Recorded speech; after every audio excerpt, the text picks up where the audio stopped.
নমস্কার, প্রত্যেককে চ্যানেলে ওয়েলকাম জানাই। আজকে যে বিষয়টি পড়ানো হবে তার আগে বলি, আমার নাম হচ্ছে সোহেল, SOEL, সোহেল। আজকে যে বিষয়টি পড়ানো হবে সেটা হচ্ছে concept and nature of social science. এটা হচ্ছে সোশ্যাল সায়েন্সের পেডাগজি সেকশন। এর একটা ক্লাস অলরেডি করিয়েছি, আমি এই চ্যাপ্টারটারই একটা ক্লাস করিয়েছি, তো সেটা আগের ভিডিওতে দেখে নিও। যতটা হয়েছিল তারপর থেকে আমি পড়াচ্ছি। তো তারপর থেকে কী কী আছে খুব ইজিলিভাবে পড়ানোর চেষ্টা করব, এবং বাংলায় বুঝিয়ে ইংলিশে কীভাবে উত্তর দেবে সেটাও শিখিয়ে দেবো। MCQ অনেকগুলো আছে। চলুন প্রথমে শুরু করি। Contribution of social studies to development of children. শিশুদের ডেভেলপমেন্টে সোশ্যাল স্টাডিজের কী কন্ট্রিবিউশন আছে, কি প্রয়োজন, কি প্রয়োজনটা কি, সেটা হচ্ছে নলেজ স্ট্রাকচার, মানে জ্ঞান কাঠামোর উন্নয়ন। মানে শিশুরা প্রত্যেকটা জিনিস সম্পর্কে কিভাবে জানবে সেটা হচ্ছে মানব বিষয়ে। মানব subject is studied through content based on fact information related human being. মানুষ সম্পর্কে তাদেরকে জানাতে হবে, বিভিন্ন মানুষ কীরকম সেই সম্পর্কে, বিভিন্ন ভাষা, বিভিন্ন ড্রেস পরে, বিভিন্ন ধর্ম, এই সম্পর্কে তাদেরকে জানাতে হবে। তার সাথে সাথে পরিবেশ সম্পর্কে, আমরা কি পরিবেশের মধ্যে থাকছি সেই পরিবেশটা সম্পর্কে জানাতে হবে। তবেই সে বিভিন্ন সম্পর্কে জ্ঞান তার অর্জন হবে, এবং সেটা ধীরে ধীরে হয়, খুব তাড়াতাড়ি কিন্তু হয় না। এইটা একটা। তারপরে চলে যাবে রিলেভেন্ট আন্ডারস্ট্যান্ডিং। প্রাসঙ্গিক বোঝার উন্নয়ন বলতে চাইছে যে কোনো একটা বিষয় আমরা বোঝাচ্ছি তাদেরকে, হয়তো পাহাড় বোঝাচ্ছি, তো পাহাড় যখন বোঝাবো তখন কিন্তু তাদেরকে জিজ্ঞেস করবো যে তারা কোন কোন পাহাড়ে ঘুরতে গেছিলো। নদী বলি তো কোন কোন নদীতে ঘুরতে গেছিলো, কোন নদী তার কাছাকাছি কোন নদী আছে। তো এই রিলেভেন্ট একটা উদাহরণ দিতে হবে তাদেরকে, যাতে তারা সেটা বুঝতে সহজ হয়। তো এইটাই হচ্ছে প্রাসঙ্গিক, আর কিচ্ছু না। সেটা কিন্তু এখানে বলেছে যে সেইটাতে শিক্ষকের ভূমিকা গুরুত্বপূর্ণ থাকে, শিক্ষকের ভূমিকা কিন্তু খুবই গুরুত্বপূর্ণ থাকে। তো এটাতে প্রশ্ন আসতেই পারে, ডেভেলপমেন্ট অফ রিলেভেন্ট আন্ডারস্ট্যান্ডিংয়ে কার গুরুত্ব সবথেকে বেশি থাকে, সেটা হচ্ছে শিক্ষকের ভূমিকা সবথেকে বেশি থাকে। শিক্ষক কীভাবে সেটাকে দেখাচ্ছে তাদেরকে, এবং তাদের অভিজ্ঞতা, তাদেরকে এই যেমন বললাম যে নদী দেখেছে, তাহলে সেটা একটা অভিজ্ঞতা তার, সেই অভিজ্ঞতার মাধ্যমে তাদেরকে আমরা নদী সম্পর্কে জানালাম। এইটা আর কিছু নেই এটার মধ্যে, খুব ইজি ব্যাপার। তারপর আসছে 3 নম্বর যেটা, সেটা হচ্ছে আদর্শ মনোভাবের উন্নয়ন, ডেভেলপমেন্ট অফ ডিজায়ারেবল অ্যাটিটিউড। এই শব্দগুলো জানবে, ঠিক আছে? ডিজায়ারেবল অ্যাটিটিউড, আদর্শ মনোভাব, এটা কিন্তু খুব ইম্পর্টেন্ট, কারণ পুরো সোশ্যাল স্টাডিজটা এই জিনিসটার উপর দাঁড়িয়েছে, আদর্শ। কারণ শিক্ষক আদর্শ হতে শেখায়, নিজে যেমন আদর্শ হয় ছাত্রদেরকেও আদর্শ হতে শেখায়। তাই এখানে একটা পয়েন্ট রেখেছে আদর্শ মনোভাবের উন্নয়ন। তো আদর্শ মনোভাবের যখন উন্নয়নের ব্যাপারে যখন আমরা বলবো শিশুদের, সেইখানেও কিন্তু শিক্ষকের ভূমিকা এটাই আসল। এবং তারা কিন্তু এখানে বলছে যে তারা কিন্তু এগুলো ভুলে যেতে পারে, যে তথ্য সময়ের সঙ্গে সঙ্গে ভুলে যেতে পারে। All the facts can be forgotten over time, ভুলে যেতে পারে। তাদেরকে মনে রাখতে হবে কীভাবে, মনে করাতে হবে কীভাবে। তারা বিভিন্ন তাদের অ্যাকশন, কোনো টিচার এলো ক্লাসের মধ্যে, তাদেরকে উঠে দাঁড়াতে বলা, তো এই বিভিন্ন অ্যাকশনের মধ্যে তাদেরকে সেগুলোকে মনে করাতে হবে, এবং সেটা অভ্যেসে তৈরি করতে হবে, এবং অভ্যেস থেকেই আদর্শ মনোভাবের একটা উন্নয়ন আমরা দেখতে পাবো। তাই টিচার একটা ছাত্রকে আদর্শ হতে শেখাবে, ঠিক আছে? হ্যাঁ, দেখা যায় শিক্ষক সচেতন সতর্কভাবে যেন তার সঠিক মনোভাবতা আচরণের মডেল হিসেবে উপস্থাপন করে, যাতে শিশু হতে অনুসরণ করে। হ্যাঁ, নিজেদেরকে আদর্শ হতেই হবে, এটাই বললাম। 3টে হয়ে গেল, এই 3টেই ছিল। এবার হচ্ছে টিচিং মেথড। কী ধরনের টিচিং মেথড হয়? একটা হচ্ছে সিম্পল টু কমপ্লেক্স, একটা হচ্ছে নোন টু আননোন, আর একটা হচ্ছে স্পেসিফিক টু জেনারেল। এটা বোঝাবো। সিম্পল টু কমপ্লেক্স মানে কি বলছে, সহজ থেকে জটিল কীভাবে বলছে এটা এক্ষুনি বললাম। কি বললাম এক্ষুনি?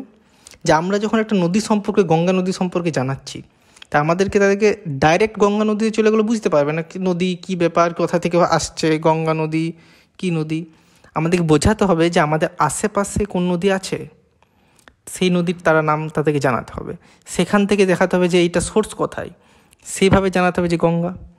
তো এইভাবে সিম্পল টু কমপ্লেক্স, খুব সহজে প্রথমে শুরু করতে হবে, তারপর সেটাতে অ্যাকচুয়াল কনসেপ্টে যেতে হবে। প্রথমে সহজে শুরু করতে হবে, এইটা একটা মেথড। যখন ডেমনস্ট্রেশন হবে তখন এইটা খুব ইম্পর্ট্যান্ট, এইভাবেই শুরু করতে হয়। তারপর হচ্ছে নোন টু আননোন, এই যে এক্ষুনি বললাম এইটার মধ্যেই আছে নোন টু আননোন। আমরা যখন বলছি একটা নদীর কথা, কাছাকাছি নদীর মধ্যে, সেটা তারা জানে, কিন্তু আমরা যখন গঙ্গা নদীর কথা বলছি, তার সোর্সের কথা বলছি, সেটা জানে না। তাহলে আমরা প্রথমে জানালাম, জানা জিনিস থেকে একটা অজানা জিনিসের একটা সংযোগ স্থাপন করে দেবো, যাতে তারা বুঝতে সহজ হয়। আর কিচ্ছু নেই এটার মধ্যে। তারপর হচ্ছে স্পেসিফিক টু জেনারেল। প্রথমে স্পেসিফিক সম্পর্কে কী বলছে, এটাতে এই পদ্ধতিতে কিছু ধারণা, নির্দিষ্ট উদাহরণ দিয়ে, কিছু নির্দিষ্ট কিছু উদাহরণ দিতে হবে তাদেরকে বিভিন্ন বিষয়ে। তারপর একটি সাধারণ পরিভাষা তৈরি হয় এই পদ্ধতিতে উচ্চস্তরীয় শিক্ষার্থীদের, মানে বলতে এসে যে কোনো একটা বিষয়ে আমরা জানাচ্ছি তাদেরকে, কোনো মানে ধরো বায়ু সম্পর্কে জানাচ্ছি তাদেরকে, তাহলে প্রথমে স্পেসিফিক জায়গাটাতে যেতে হবে যে আমরা কি বোঝাতে চাইছি তাদেরকে, তারপর পুরো ব্যাপারটাতে যেতে হবে। আমরা যদি তাদেরকে বায়ু সম্পর্কে বোঝাতে, তাহলে বায়ুদের স্তরগুলো সম্পর্কে বোঝাতে চাইছি, স্পেসিফিকভাবে তাদেরকে বোঝাতে হবে, কারণ এরা উচ্চ স্তরের শিক্ষার্থী, বড়োদেরকে আর বড়োদের ব্যাপারে এটা বলতে চাইছে।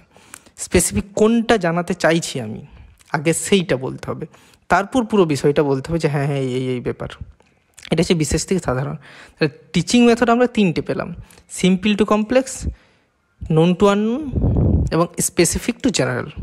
ব্যাস, এটাতে আর কিচ্ছু নেই, ঠিক আছে? তাহলে আমরা 3টে পেলাম, simple to complex, known to unknown এবং স্পেসিফিক টু জেনারেল, 3টে পড়ে নেবে। তারপরে আসছে national education and training, teaching হবে, এটা টি হবে এখানে একটা, ঠিক আছে? Training, teaching, social policy and teaching of social study. The national education policy, এটা একটু ভুল হয়ে গেছে না, এটার ভুল, এইটা আছে, এইটা কেটে দাও। National education policy and teaching of social study, এইটা মাঝে বাদ যাবে, ঠিক আছে? এটা মাঝে বাদ যাবে। National education policy and teaching of social study, এখানে বলতে চাইছে ভারত সরকার থেকে কিছু কিছু পলিসি তৈরি করে দেওয়া হয়েছে, কিছু কিছু নিয়ম তৈরি করে দেওয়া হয়েছে, সেগুলো সম্পর্কে জানবো আমরা, কারণ এগুলো থেকে প্রশ্ন আসে যে কোন পলিসিটাতে কোন টাইমে কী জানানো হয়েছে। তাহলে প্রথমেই যেটা আসবে, 1986 একটা পলিসি তৈরি হয়েছিল ন্যাশনাল এডুকেশন পলিসির মধ্যে, 1986-এ, যেটা 1992-তে মডিফাইড করা হয়, মানে কিছু কিছু চেঞ্জেস দরকার ছিল, সেগুলো চেঞ্জ করা হয়। এটাতে কি বলছে, এটাতে বলছে যে to bring uniformity in education and make adult education movement, শিক্ষাক্ষেত্রে সামঞ্জস্য আনতে এবং প্রাপ্তবয়স্ক শিক্ষা একটা আন্দোলন হিসাবে গড়ে তোলার উদ্দেশ্য। আন্দোলন মানে এটা চলো হাই হই এইসব আন্দোলন নয়, ঠিক আছে? আন্দোলন মানে এটা বলতে চাইছে যে একটা মানে একটা বিশাল একটা চেঞ্জেসের দরকার, বিশাল একটা চেঞ্জেসের উদ্দেশ্যে এটা আনা হয়েছিল শিক্ষাক্ষেত্রে। মানে শিক্ষাক্ষেত্রে একটা স্ট্যান্ডার্ড যেন একটা শিক্ষা থাকে, যেন ওই ভুল ভাল বাচ্চাদের মতন না থাকে, স্ট্যান্ডার্ড শিক্ষা যেখানে ভুল থাকবে না এবং প্রপার তার রিসার্চ করে যেন তার ইনফরমেশন দেওয়া হয়, সে ব্যাপারে এখানে বলা হয়েছে, ঠিক আছে?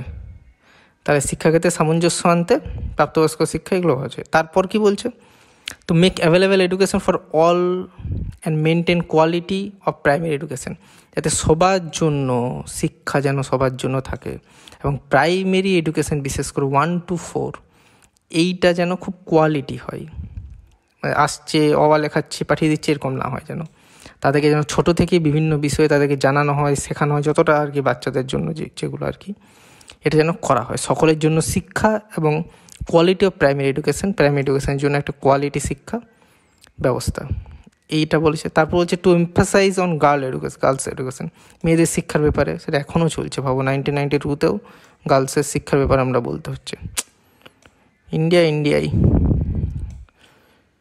তারপর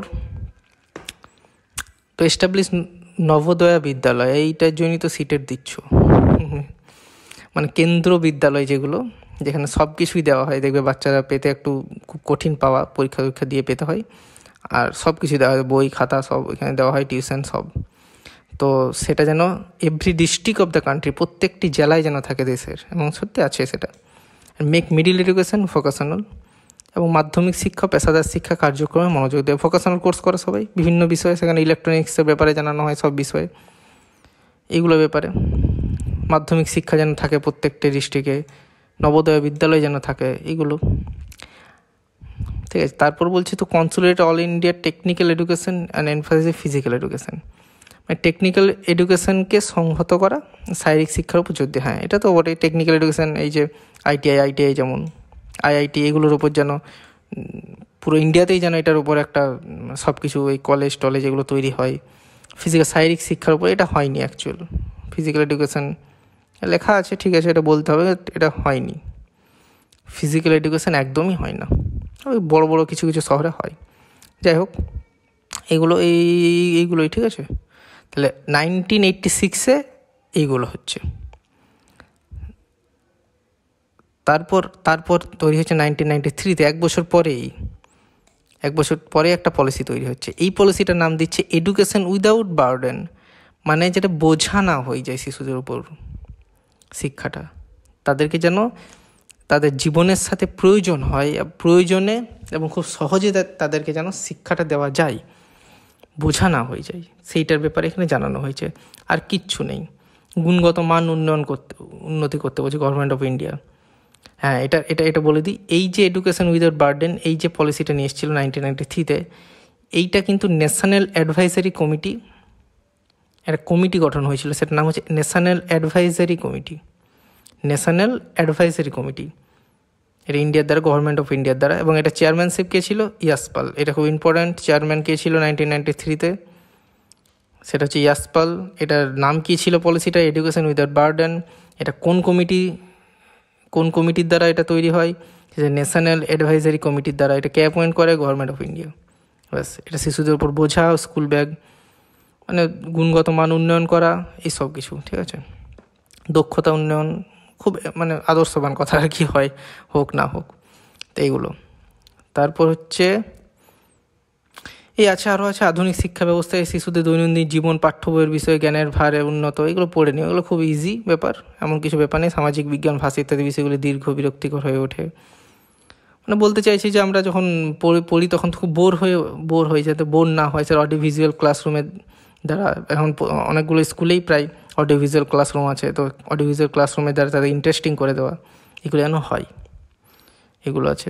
তারপর 2005 আসে এটা একটা ফ্রেমওয়ার্কের স্ট্রাকচার তৈরি করার চেষ্টা করা হয়, ন্যাশনাল কারিকুলাম ফ্রেমওয়ার্ক, NCF। এটাকে শর্টে কিন্তু NCF বলে, ঠিক আছে, ন্যাশনাল কারিকুলাম ফ্রেমওয়ার্ক 2005। এইখানে দুটো কনসেপ্টের উপর হয়। লার্নিং উইদাউট বার্ডেন, মানে খুব বোঝা যাতে না হয়, খুব ইন্টারেস্টিংভাবে যেন তাদেরকে বোঝানো যায়। চাইল্ড সেন্টার্ড এডুকেশন, শিশুদের শিক্ষার উপর যেন জোর দেওয়া, কারণ শিশুরা যদি ছোটো থেকেই শিক্ষাটা ঠিক পায় তাহলে বড় হয়ে ইজি হয় ব্যাপারটা।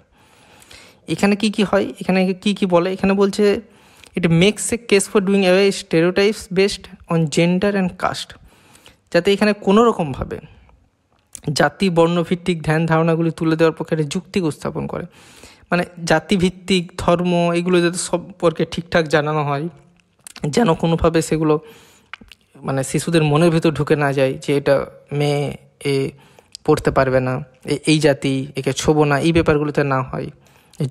তাদেরকে একটা যুক্তি দিয়ে বোঝানো যে না, এগুলো মানুষ আদর্শ একটা চিন্তাভাবনা তাদের মধ্যে দেওয়া হয়। তারপর বলছে যে spirit of the documents reflected many example, innovative teaching suggestion, মানে টিচার কীভাবে পড়াবে সেটা খুব নতুনত্বভাবে কীভাবে পড়াবে, তাদের ইন্টারেস্টিং কীভাবে তুলবে, সেগুলো সম্পর্কে পরামর্শ দেওয়া হয়। তারপর হচ্ছে প্রতিষ্ঠিত ধারণা প্রচলিত শিক্ষণ পদ্ধতিগুলো সরে এসে, মানে নর্মালি যেগুলো পড়াশোনা চলছিল বহু বছর ধরে সেগুলো থেকে সরে এসে আরও যেন ইন্টারেস্টিং করে তোলা হয়। সব জায়গায় কিন্তু একটা এক্সাইটিং, একটা ইন্টারেস্টিং ব্যাপার তৈরি করার চেষ্টা করা হচ্ছে শিশুদের জন্য, কারণ ওরা খুব তাড়াতাড়ি বোরিং হয়ে পড়ে, সেই জন্য এগুলো সম্পর্কে দেওয়া হচ্ছে। কাঠামো পরামর্শ দেয় ছাত্রছাত্রী উচিত এবং স্কুলের বাইরে জীবনযাপন। হ্যাঁ, স্কুলে তো স্যার নিয়ম অনুসারে থাকবে, কিন্তু বাইরেও যেন তারা একটা নিয়মের মধ্যে চলে, সেটা সম্পর্কে জানা হয়। এগুলোই তো, এগুলো জানতে হবে। প্রত্যেকটি পলিসিতে কি বলছে এটা খুব ভালোভাবে মুখস্থ করার দরকার নেই, কিন্তু জেনে নেওয়া আর কি, ঠিক আছে, খুব ইম্পর্টেন্ট জিনিসগুলো জেনে নেওয়া। কারণ এগুলো এই কোশ্চেন, কারণ এখান থেকে কোনটাতে কী বলেছে এটা কোশ্চেন আসবে না, কিন্তু আর আসবে যে ন্যাশনাল এডুকেশন পলিসি কত সালে এসেছিলো, 1986 এসেছিলো। তারপর এডুকেশন উইদাউট বার্ডেন, এখনই বললাম যে চেয়ারম্যানশিপ কে ছিল, এটা কোন কমিটির দ্বারা তৈরি করা হয়, ন্যাশনাল অ্যাডভাইজারি কমিটির দ্বারা, এইগুলো আসবে। তারপর বলবে যে ন্যাশনাল কারিকুলাম ফ্রেমওয়ার্ক কত সালে ছিল, 2005 ছিল, এটার কনসেপ্ট কী ছিল, এটা ছিল learning without burden and child centre education, এগুলো ছিল, এইটাই আসবে। তারপর হচ্ছে planning of social science curriculum different level, এবার হচ্ছে প্রত্যেকটি আলাদা আলাদা লেভেলে কীভাবে পড়ানো হবে সেই সম্পর্কে বলছে, ঠিক আছে, প্রত্যেকটা আলাদা লেভেল। অ্যাট প্রাইমারি লেভেল, প্রথমে প্রাইমারি, তারপর মিডিল, তারপর হায়ার লেভেল। প্রাইমারি হচ্ছে 1 থেকে 4, প্রাইমারি বলছে। মিডিল হচ্ছে 6 to 8, আর উচ্চ প্রাথমিক হচ্ছে 9, 10, 11, 12 এদের, ঠিক আছে। তাহলে প্রথমে বলছে প্রাইমারি লেভেলে কি বলছে, social science curriculum should be design in the manner, সামাজিক বিজ্ঞান পাঠ্যক্রমে এমনভাবে ডিজাইন করা উচিত যাতে শিশুদের পরিবেশের দিক শারীরিক, জীববৈচিত্র্য, সামাজিক এইসব ব্যাপারগুলো তারা বুঝতে পারে, কারণ বাচ্চাদেরকে খুব ভালো আদর্শবান শিক্ষা এগুলো যাতে দেওয়া যায়, এবং তারা যেন বিভিন্ন খেলায়, বিভিন্ন পড়াশোনায় পার্টিসিপেট করে, আলোচনার মাধ্যমে তাদেরকে বোঝানো, তাদের সবসময় তাদের সাথে কথা বলা, এটা হচ্ছে 1 to 4 এভাবে শেখাতে হবে, খুব কেয়ার করে আর কি। তারপর মিডিল লেভেলে কী হবে, মিডিল লেভেলে একটু ব্যাপারগুলো আসবে, ইতিহাস আসবে, ভূগোল আসবে, সমাজবিজ্ঞান, রাষ্ট্রবিজ্ঞান, এগুলো, অর্থনীতি, এই সম্পর্কে একটু বোঝাতে হবে তাদেরকে, দেশের অর্থনীতি কীরকমভাবে চলছে, তোমাদের অর্থনীতি কীভাবে চলছে সেইগুলো সম্পর্কে, এবং সমাজে কীভাবে অর্থনৈতিক চ্যালেঞ্জেসগুলো, যেগুলো প্রবলেম হয় টাকা পয়সার জন্য, সেগুলো বোঝাতে হবে। এবং যতটা সম্ভব, এখানে বলছে পাঠ্য বিষয়গুলোকে যতটা সম্ভব শিক্ষার্থীর দৈনন্দিন জীবনযাপনের সাথে সম্পর্ক থাকে না, তবুও চেষ্টা তো অন্তত টিচাররা অন্তত চেষ্টা তাদের করা উচিত। তাই দৈনন্দিন জীবনযাপনে তারা যেটা শিখছে, সেটা দৈনন্দিন জীবনযাপনে কীভাবে তাদের প্রয়োজন লাগবে সেটা সম্পর্কে তাদেরকে জানাতে হবে, কারণ তারা অনেকটা বড় হয়ে গেছে।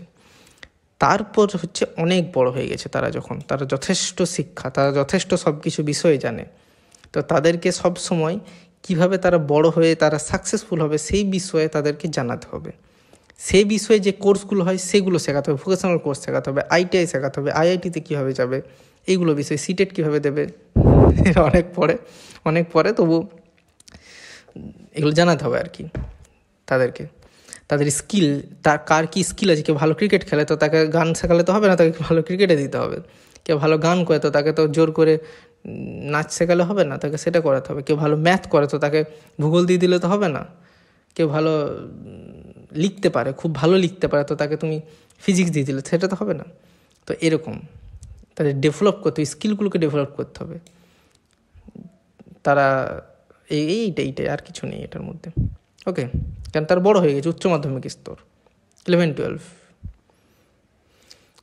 তারপর এবারে প্রশ্নতে আসি, এই প্রশ্নগুলো এবারে দেখতে হবে, এগুলো তো অনেকগুলো পড়লাম আমরা, প্রশ্নগুলো এবারে আমরা পড়ি।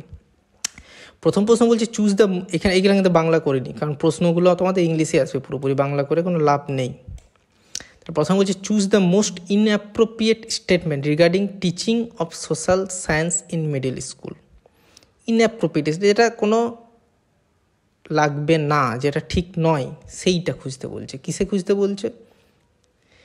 Regarding teaching of social science middle স্কুলে। এই যে মিডল স্কুলে কীভাবে পড়াতে হবে সেইখানে এই ধরনটা নেই আর কি, এটা নয়। এটা কোনটা নয়? Social science should B taught as it helps acquire understanding of human relationship সম্পর্কে জানাতে, না তো 6 to 8 শুধু রিলেশনশিপ সম্পর্কে না, তাই না? তা তো নয়। Social science should B taught as help S sensitive children regarding social reality, এটা সম্পর্কে। তারপর কি আছে দেখো, তারপরেগুলো একটি করে পড়ো দেখি, তবেই না।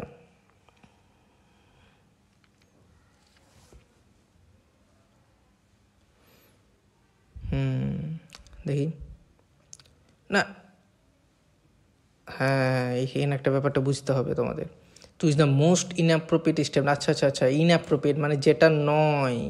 রিলেশনশিপ সম্পর্কে তো জানাতেই হবে এখানে। দেখি মিডিল লেভেলে একে তো জানাতেই হবে। দৈনন্দিন জীবনযাপনের ব্যাপারে, সম্পর্কের ব্যাপারে জানাতে হবে না? তো এটা ঠিক, এটা ঠিক, এটা ঠিক, ভুল হচ্ছে আমাদের, এটা আমার মিস্টেক, এটা ঠিক আছে। Should be taught, it helps a sensitise children regard, মানে শুধু এটা নয়, তাই সেই জন্য আমার এটা ভুল হলো, কিন্তু এটাও আর কি, এটা ধরা হচ্ছে এখানে, তাই এটা ঠিক।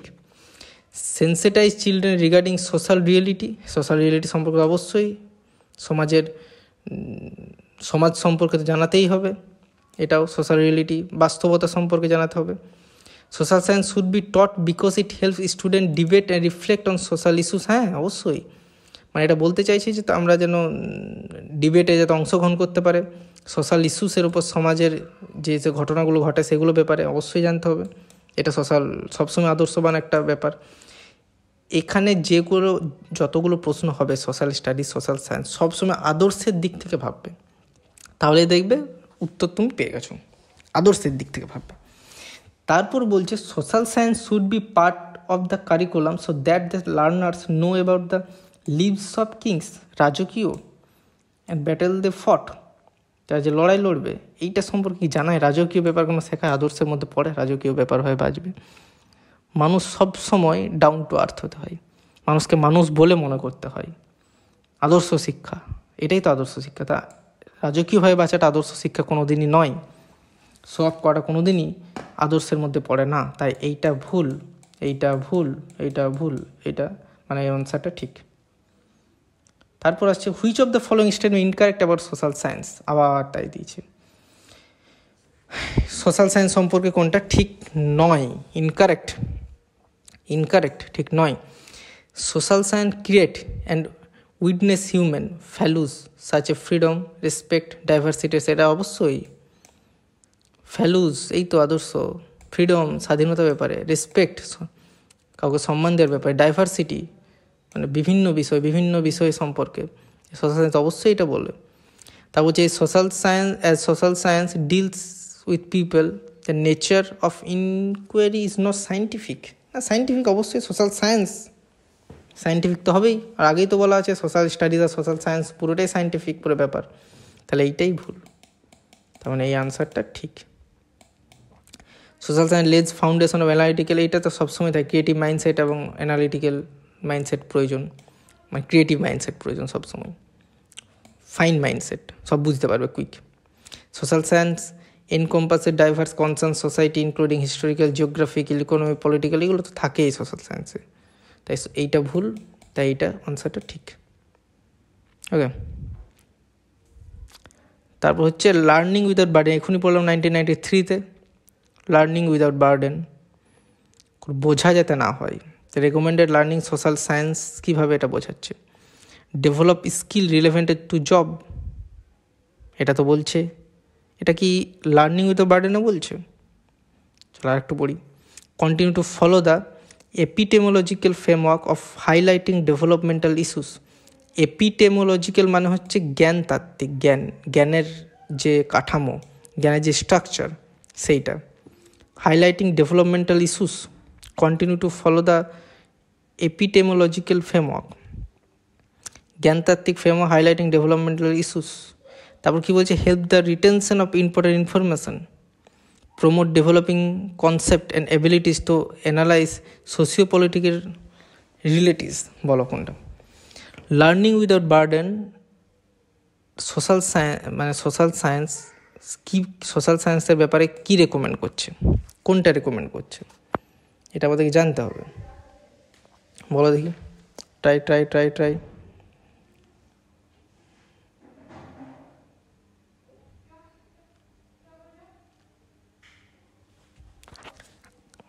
বলো, development skill relevant to the job, এটা শিশুদের জন্য বলছে। এটা কি? Promote developing concept and abilities analytical socio political relatives, এটা নয়, কারণ সোশিও পলিটিক্যাল রিলেটিভস সম্পর্কে বাচ্চাদেরকে কী জানাবে তুমি? Help in the retention of important information, social science কি এ ব্যাপারে মানে ইম্পর্টেন্ট মানে ইনফরমেশনগুলি কীভাবে মনে রাখবে সে ব্যাপারে বলছে। না সেটা কেন বলবে, সেইগুলো তো সোশ্যাল সায়েন্সের, সেটা অটোমেটিক তোমরা অভ্যেস হয়ে যায়। কন্টিনিউ টু ফলো দ্য জ্ঞানতাত্ত্বিক ফ্রেম হাইলাইটিং ডেভেলপমেন্টাল ইস্যুস, এইটা রাইট আনসার হবে। ঠিক আছে,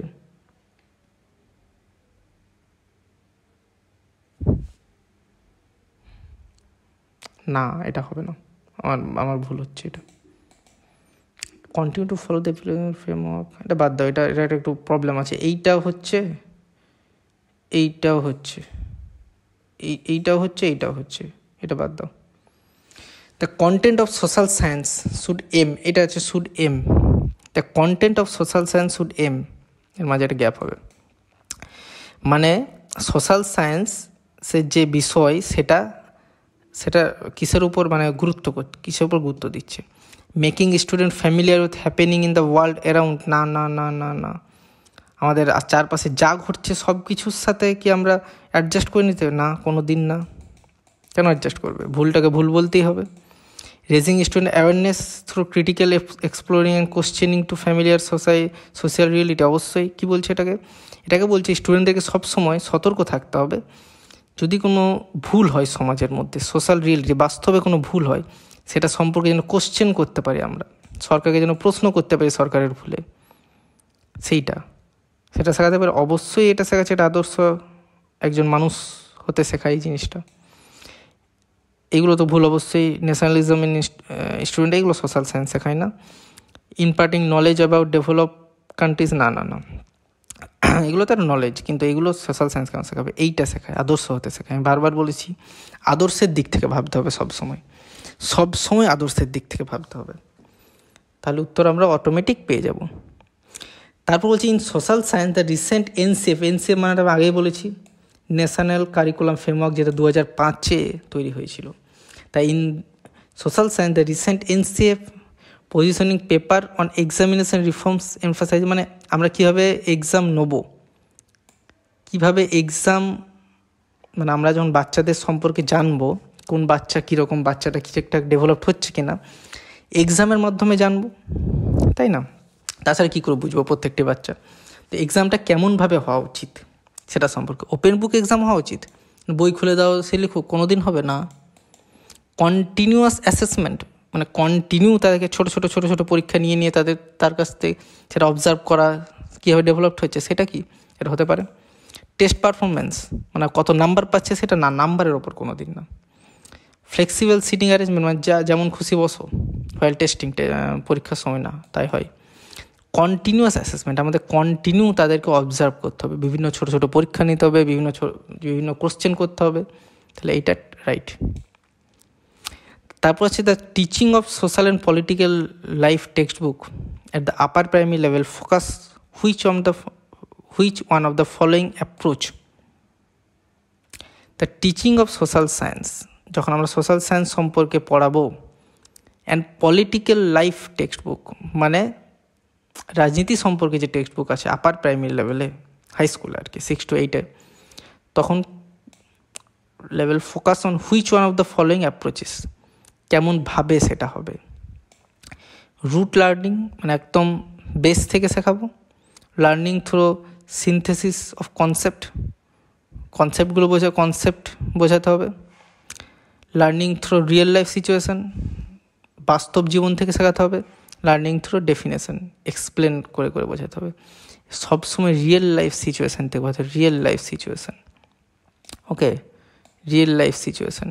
আমার যেটা কনফিউজ হয়েছিল প্রশ্নটা, সেটা যদি উত্তর কেউ জানো তো অবশ্যই কমেন্টে লিখে দেবো, এবং সেটা এক্সপ্লেন যদি পারো তো করে দেবো, তা বাকি তো আমি দিয়ে দেবো। Learning through real life situation, তাহলে আমাদের রিয়েল লাইফ সিচুয়েশান বাস্তব জীবন থেকে জানতে পারবে, আর নেই, ঠিক আছে? তো এইগুলো হচ্ছে ব্যাপার। কেউ যদি পিডিএফটা চাও, পিডিএফটা অবশ্যই দিয়ে দেবো, পিডিএফটা পেয়ে যাবে কমেন্টে। আর সোয়েল সিটেট বলে একটা চ্যানেল আমি নতুন খুলেছি, সেটাতে সাবস্ক্রাইব করে দিও, ঠিক আছে? সোয়েল সিটেট সার্চ করে দিও, সোয়েল সিটেট, ঠিক আছে? সোয়েল সিটেট সার্চ করে নিও, পেয়ে যাবে ইউটিউব চ্যানেলটা, সেখানে সাবস্ক্রাইব করে দিও। বাই বাই বাই বাই, প্রত্যেককে ভালো থেকো, সুস্থ থেকো।